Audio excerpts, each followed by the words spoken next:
नमस्कार। आज हम डिस्कस करेंगे इंपॉर्टेंट जनरल अवेयरनेस के क्वेश्चन। जनरल अवेयरनेस के क्वेश्चन जो है वो डिस्कस करेंगे। हर question exam point of view से इंपॉर्टेंट है और डेफिनेटली आने वाले एग्जाम्स में आपकी हेल्प करेगा, जैसे कि पहले भी करता रहा है। इससे पहले भी हमने इसका एक पार्ट डिस्कस किया था पुलिस कांस्टेबल की सीरीज़ में। उसमें जो है वो हमने जो टॉपिक कवर किए थे वो एक बार मैं बता देता हूँ। ये टॉपिक जो था वो हमने कवर किए थे, जो नेशनल इंटरनेशनल ऑर्गेनाइजेशन हैं, बुक्स हैं, ऑथर हैं, science, invention, discoveries, countries, capital, current affair, important days, abbreviations, awards, honour, geography, Himachal की political programmes and schemes. Himachal का जो कल्चर है, जियोग्राफी, उसको यहाँ पर कवर नहीं करेंगे क्योंकि वो मिशन अलाइड में कवर हो जाता है। बाकी सब यहाँ पर कवर किया जाएगा क्योंकि ये जो है वो 20 नंबर का सारा सिलेबस जो है वो यहाँ पर बताया गया है और हर एक एग्जाम में ऐसे क्वेश्चंस पूछे जाते हैं और बहुत ही इंटरेस्टिंग और बड़े ही मज़ेदार क्वेश्चंस ये रहने वाले हैं।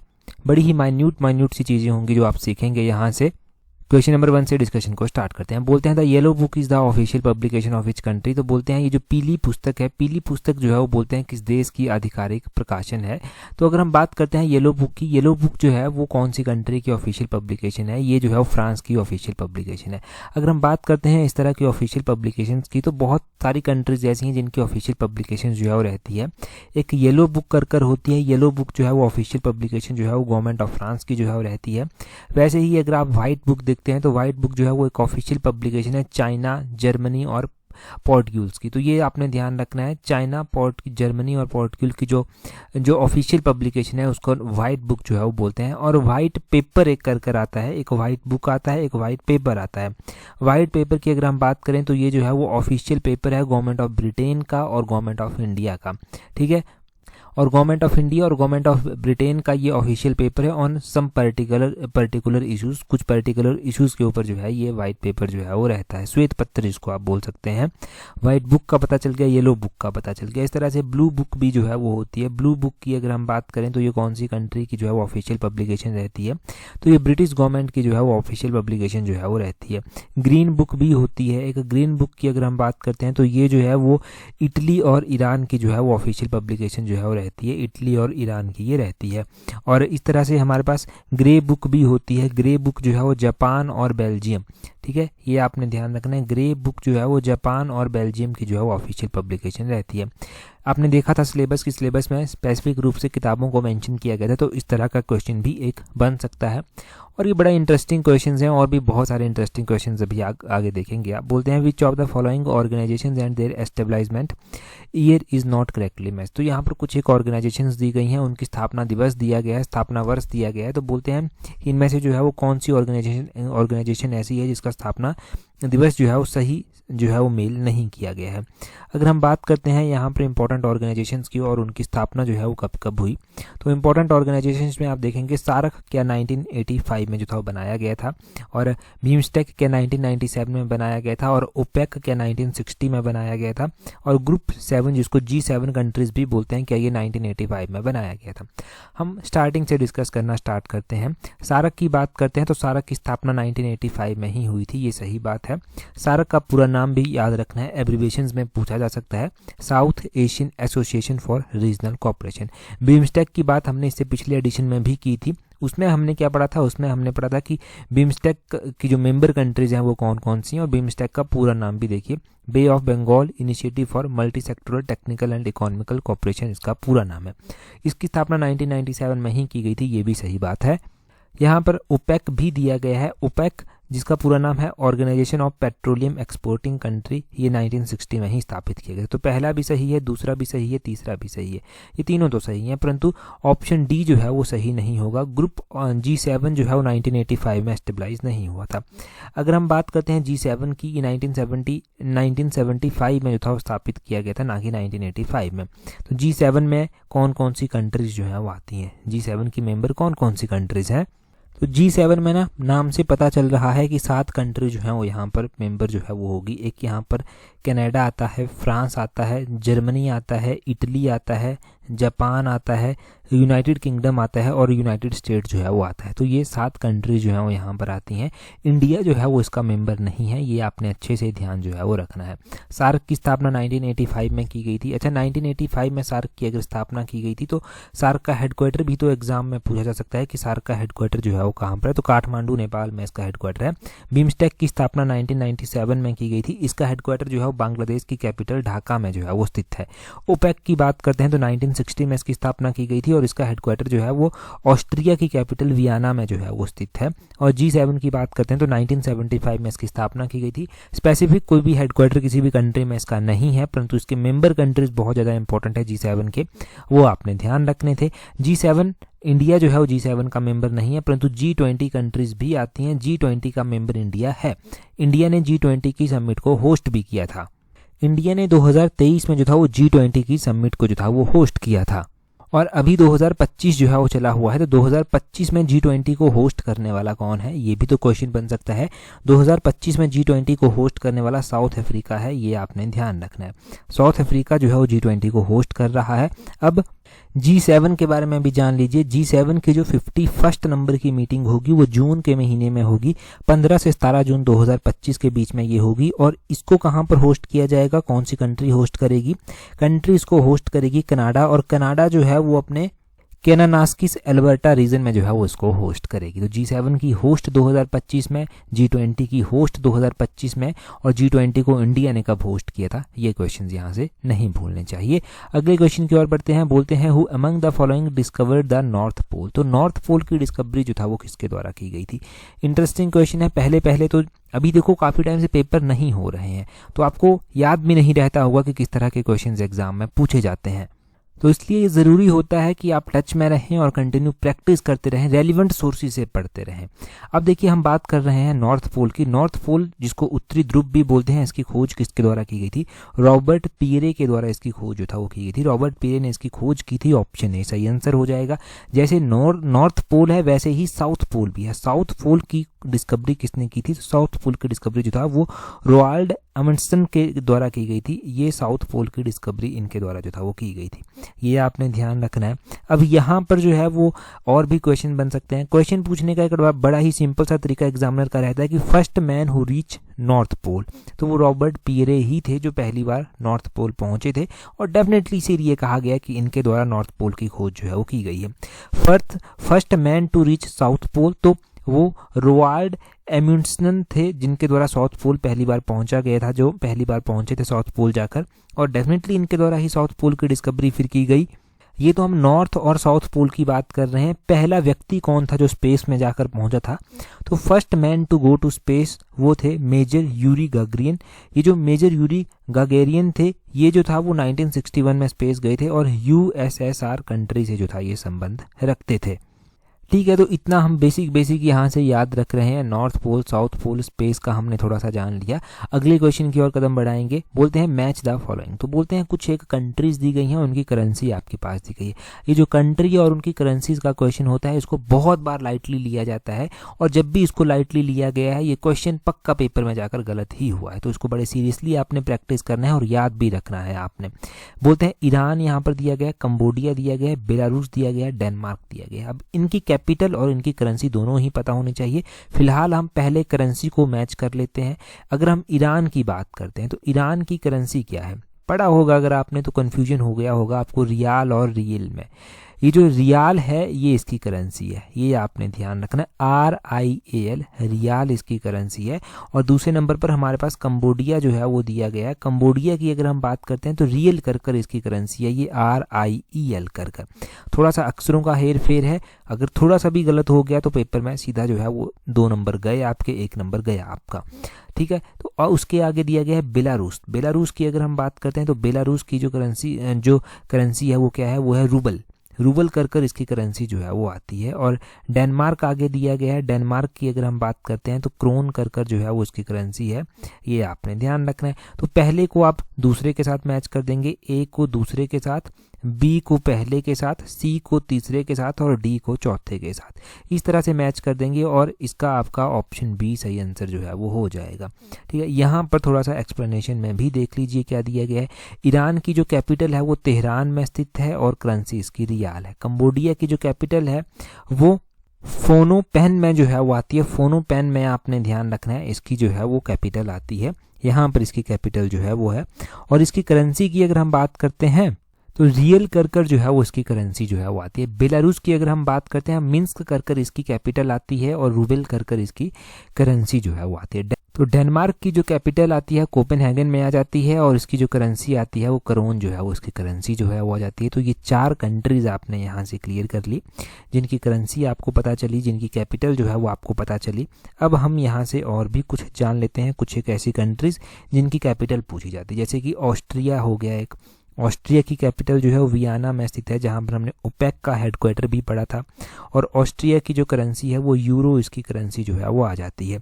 हमारे पास वैसे ही जो है वो ऑस्ट्रेलिया आता है, जो हमने लास्ट टाइम भी पढ़ा था। ऑस्ट्रेलिया की जो कैपिटल है वो कैनबेरा में जो है वो आती है और ऑस्ट्रेलिया की जो करेंसी आती है वो ऑस्ट्रेलियन डॉलर कर जो है वो आती है। हमने पिछली बार जो था वो नीदरलैंड कर भी पढ़ा था। नीदरलैंड की अगर हम बात करते हैं तो नीदरलैंड की जो कैपिटल है वो एम्स्टर्डम में आती है और यूरो इसकी करेंसी है। नीदरलैंड का आपने वो ध्यान रखना है। कुवैत का बहुत बार पूछा जाता है एग्जाम में। कुवैत का जो करेंसी है वो अपने ध्यान रखना है कि कुवैती दिनार कर इसकी करेंसी जो है वो आती है और इसकी जो कैपिटल है कुवैत की वो कुवैत सिटी ही जो है वो इसकी कैपिटल आती है। कतर बहुत बार एग्जाम में पूछा जाता है। कतर की जो कैपिटल है वो दोहा में स्थित है और रियाल कर इसकी करेंसी जो है वो आती है। और उसी तरह आपने जो है स्पेन ध्यान रखना है। स्पेन की जो कैपिटल है वो मैड्रिड में आती है और यूरो जो है वो इसकी करेंसी आती है। और आपने ध्यान रखना है यहाँ पर पोर्टुगल जो पुर्तगाल है उसकी कैपिटल जो है वो लिस्बन में जो है वो आती है और यूरो जो है वो पोर्टुगल जो पुर्तगाल है उसकी जो है वो करेंसी है यूरो और कैपिटल है लिस्बन। और इस तरह से आपने अलग अलग कंट्रीज़ के बारे में जान लिया। अगला क्वेश्चन देखते हैं हमारे पास क्या दिया गया है। इंपॉर्टेंट डेज के बारे में दिया गया है। उससे पहले अगर आप तैयारी कर रहे हैं अपकमिंग पेपर 1 के लिए, आप हाई कोर्ट के एग्ज़ाम के लिए तैयारी कर रहे हैं, आप Himachal Pradesh public service commission के किसी और एग्ज़ाम के लिए तैयारी कर रहे हैं, या फिर राज्य चयन आयोग के upcoming TGT, JBT, sub inspector या फिर किसी और एग्ज़ाम के लिए तैयारी कर रहे हैं जो आने वाले टाइम में होने वाला है, तो आप हमारी कॉम्प्रिहेंसिव टेस्ट सीरीज को ज्वाइन कर सकते हैं। कॉम्प्रिहेंसिव टेस्ट सीरीज को ये सही समय है ज्वाइन करने का, क्योंकि एक तो अभी ये आपको अच्छे खासे डिस्काउंट के साथ मिल रही है और दूसरा पेपर से पहले अगर आप इसको 4-5 बार अच्छे से प्रैक्टिस कर लेते हैं तो आपको अपनी कमियों का भी पता चल जाएगा और पेपर में जो है वो आप एक स्ट्रॉन्ग दावेदारी रख पाएंगे। जो मेरिट में 3-4-5 नंबरों की कमी रह जाती है उसको भी इम्प्रूव कर पाएंगे। तो टेस्ट सीरीज का लिंक नीचे डिस्क्रिप्शन बॉक्स कमेंट बॉक्स में दिया गया है, वहाँ से ज्वाइन कर लीजिए। अगला क्वेश्चन देखते हैं। बोलते हैं which of the following is not correctly matched. तो बोलते हैं इनमें से कौन सा सही ढंग से मेल नहीं खाता है। हमारे पास कुछ इंपॉर्टेंट डेज दिए गए हैं। बोलते हैं वर्ल्ड लीवर डे, क्या ये 19 अप्रैल को मनाया जाता है? इंडियन नेवी डे उसके बाद दिया गया, क्या ये 4 दिसंबर को मनाया जाता है? आर्म्ड फोर्सेस फ्लैग डे, क्या ये 15 जनवरी को मनाया जाता है? और इंटरनेशनल वुमेन्स डे, क्या ये 8 मार्च को जो है वो मनाया जाता है? सबसे पहले बात वर्ल्ड लीवर डे की जाएगी। ये 19 अप्रैल को ही मनाया जाता है, बिल्कुल सही बात है और अभी मनाया गया है। टेलीग्राम पर मैंने इसका क्विज भी डाला था और इसकी थीम भी बताई थी। थीम थी इसकी फूड इज़ मेडिसिन। सिर्फ 12% लोगों ने जो था वो सही टिक की थी इसकी थीम, परंतु आपने बिल्कुल सही ध्यान रखनी है, फूड इज़ मेडिसिन। एक बार गलत हो गया वहाँ पर हो गया, अब गलत नहीं होनी चाहिए। वहाँ पर तो सिर्फ 12% लोगों ने ही सही टिक किया था।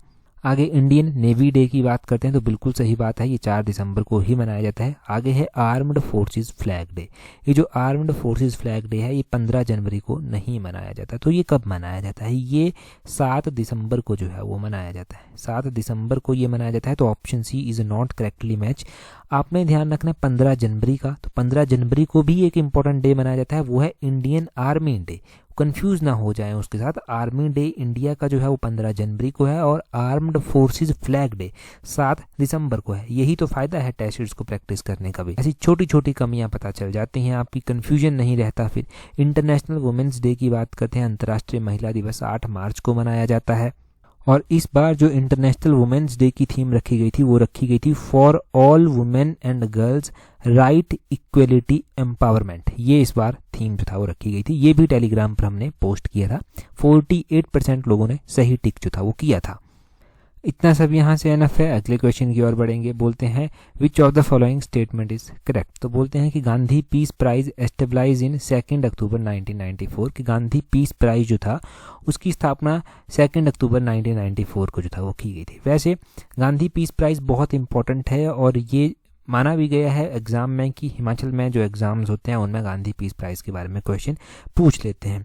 परंतु अभी काफ़ी टाइम से ये प्राइस दिया नहीं गया है तो शायद इतना इंपॉर्टेंट नाम भी रहे, परंतु हम पढ़ेंगे और डिटेल से पढ़ेंगे।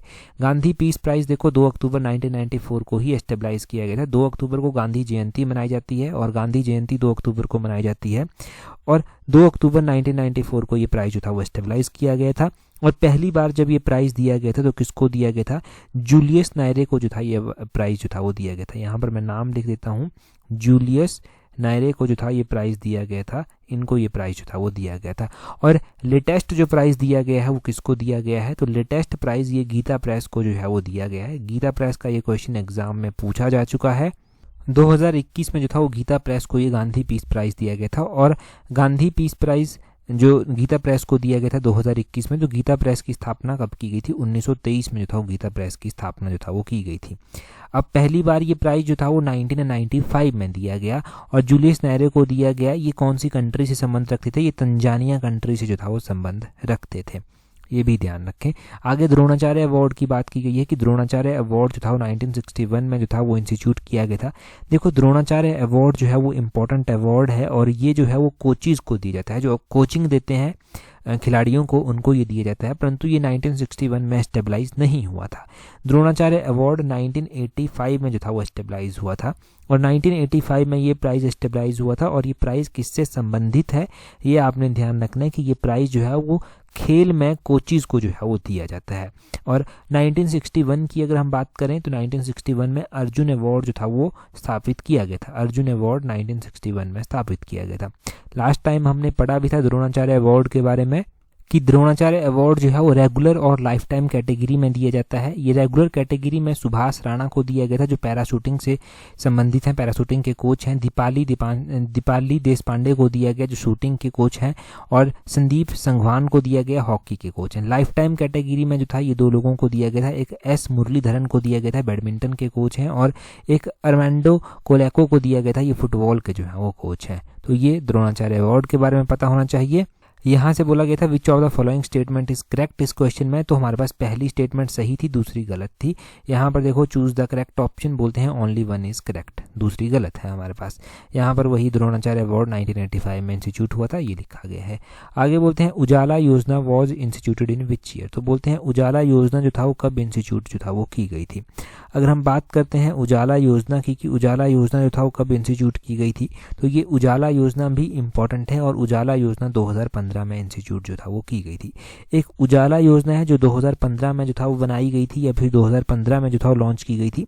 एक इससे हटकर जो है वो उज्ज्वला योजना जो है वो आती है, तो उज्ज्वला योजना इससे हटकर आती है, वो 2016 में लॉन्च की गई थी। प्रधानमंत्री उज्ज्वला योजना उसको बोलते हैं जो 2016 में लॉन्च की गई थी। और एक उजाला योजना है, उजाला योजना 2015 में लॉन्च की गई थी। इस योजना को इसलिए लॉन्च किया गया था ताकि लोगों को जो है वो एलईडी बल्ब जो है वो डिस्ट्रीब्यूट किए जाएं, और इस उजाला योजना के तहत एलईडी बल्ब डिस्ट्रीब्यूट किए भी गए थे। इंपॉर्टेंट योजनाएं जानते हैं। एक स्वच्छ भारत योजना आती है, 2014 में लॉन्च की गई थी। प्रधानमंत्री जन धन योजना थी, ये 2014 में लॉन्च की गई थी। एक नमामि गंगे योजना थी, ये भी 2014 में लॉन्च की गई थी। स्वच्छ भारत मिशन तो पढ़ लिए, 2014 में जो था वो लॉन्च किया गया था। एक जो था वो इसी तरह जो है वो दीनदयाल अंत्योदय योजना लॉन्च की गई थी, ये 2015 में थी। प्रधानमंत्री कौशल विकास योजना लॉन्च की गई थी, 2015 में लॉन्च की गई थी। एक प्रधानमंत्री सुरक्षा बीमा योजना थी जो कि 2015 में ही लॉन्च की गई थी। अटल पेंशन योजना भी थी, ये भी 2015 में ही लॉन्च की गई थी। और अटल पेंशन योजना के अलावा डिजिटल इंडिया मिशन जो था वो लॉन्च किया गया था 2015 में। 2015 में ही स्मार्ट सिटी मिशन भी लॉन्च किया गया था। प्रधानमंत्री मुद्रा योजना भी लॉन्च की गई थी, ये 2015 में लॉन्च की गई थी। स्टार्टअप इंडिया योजना 2016 में लॉन्च की गई थी। स्टैंड अप इंडिया भी थी एक, ये भी 2016 में लॉन्च की गई थी। एक उड़ान योजना थी, 2016 में लॉन्च की गई थी। उड़ान योजना के अलावा जो था वो एक योजना जो था वो सौभाग्य कर एक योजना लॉन्च की गई थी, ये 2017 में लॉन्च की गई थी। तो इस तरह से बहुत सारी योजनाएं लॉन्च की गई थी जो कि हमने इंपॉर्टेंट वन थी वो पढ़ ली हमने, इतना यहाँ से ध्यान रखना। अगले क्वेश्चन की ओर जो है वो कदम बढ़ाएंगे। बोलते हैं what is rank of India in world as per global peace index 2024, तो बोलते हैं 2024 का ग्लोबल पीस इंडेक्स निकाला गया। इस ग्लोबल पीस इंडेक्स में भारत का क्या रैंक है। हम बात करते हैं इंपॉर्टेंट इंडेक्सेस की, तो ग्लोबल पीस इंडेक्स बहुत ज़्यादा इंपॉर्टेंट है और ग्लोबल पीस इंडेक्स 2024 का जो हमारे पास डाटा है उसके अकॉर्डिंग भारत का जो रैंक है वो 116वां रैंक जो है वो आता है। 116 रैंक जो है वो भारत का जो है वो आता है। अब भारत का 116वां रैंक जो है वो यहाँ पर आता है, परंतु इतने में ही बात नहीं बनती, हमें और भी इसके बारे में याद रखना है। हमें इसके बारे में पहले तो ये ध्यान रखना है कि इंडिया ने जो है वो 2000 करंटली यानी कि 2024 में 116वां रैंक प्राप्त किया है। इसके अलावा इंडिया का 126 रैंक था 2023 में, 139 रैंक था 2020 में, 141 रैंक था 2019 में। ये तो हो गया इंडिया के बारे में। इंडिया से हटकर भी याद रखना पड़ेगा। इंडिया से हटकर आपने ये ध्यान रखना है कि मोस्ट पीसफुल कंट्री जो है वो कौन सी है। मोस्ट पीसफुल कंट्री का नाम आपसे पूछा जा सकता है, तो मोस्ट पीसफुल कंट्री है आइसलैंड कर। आइसलैंड जो कंट्री है वो सबसे पीसफुल कंट्री है। आइसलैंड के बाद आयरलैंड जो है वो आता है, आयरलैंड के बाद ऑस्ट्रिया आता है, ऑस्ट्रिया के बाद न्यूजीलैंड आता है, उसके बाद सिंगापुर जो है वो आता है। तो ये कंट्री जो है मोस्ट पीसफुल कंट्री जो है वो आती हैं। और ये तो हो गया मोस्ट। एक हो गया लीस्ट, यानी कि सबसे ज़्यादा डिस्टर्ब्ड कंट्री कौन सी है, जहाँ पर पीस है ही नहीं एक तरह से। तो यमन जो है वो सबसे लीस्ट पीसफुल कंट्री थी। यमन के बाद सूडान था, साउथ सूडान था, अफगानिस्तान था, यूक्रेन था। ये जो था वो लीस्ट पीसफुल कंट्री जो था वो कही गई। ठीक है, तो ये आपने इस इंडेक्स के बारे में ध्यान रखना है, ग्लोबल पीस इंडेक्स। अगला क्वेश्चन देखिए क्या बोलते हैं। अगले क्वेश्चन में बोलते हैं which of the following pair of vitamin and diseases caused by their deficiency is are matched correctly. तो बोलते हैं यहाँ पर विटामिन दिए गए हैं, उनसे होने वाले रोग दिए गए हैं। अब बोलते हैं इनमें से कौन सा सही तरह से जो है वो मैच किया गया। विटामिन ए है, विटामिन डी है, विटामिन B1 है, विटामिन B9 है। विटामिन ए से जो है वो नाइट ब्लाइंडनेस ही होती है, ये बिल्कुल सही जो है वो मैच किया गया है। विटामिन डी से जो है वो एक तो रिकेट्स होते हैं, रिकेट्स के अलावा ऑस्टियोमैलेशिया भी इससे ही होता है, ये भी सही है।